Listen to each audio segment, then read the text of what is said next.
سيري علي أساسيري جامعة أساسيري سياسة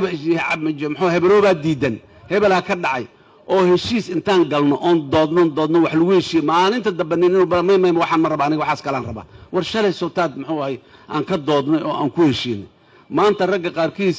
aan isaysanaa waxaan haynaa waa documented saxiixoodii ku yaalo 20 heshiis ka badan oo ay galeen oo ku saabsan doorasho qof iyo cod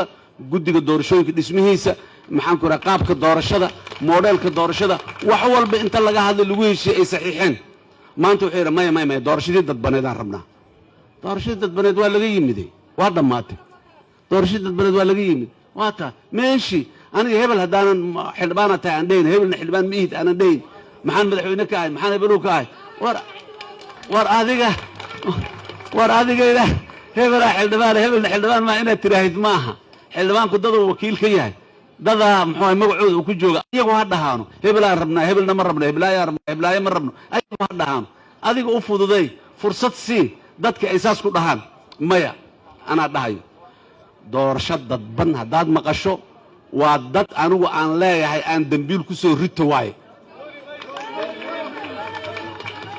taas ma ummad Soomaaliyeed maanta qarniga 12aad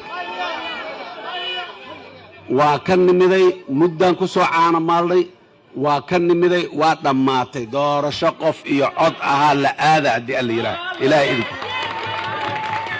inta maanta aadi weydana berriyay aaday intii maxaan ku yiraahdaa maanta joogtana maanta aadaysa qarash badan ayaa ummadda Soomaaliyeed ay ku bixisay dalku doorasho qof iyo cod inay ka dhacdo baasada iyo qarashka lagu bixiyay doorasho qof iyo cod inay dhacdahay sida hadda gudoomiyaha wadadan uu ka sheegay hal shilin oo ajnabi u bixiyo kuma jirto hal shilin oo ajnabi oo nagu taageeray doorasho qof iyo cod dalkan inay ka dhacdo haba yaraatee ma jirto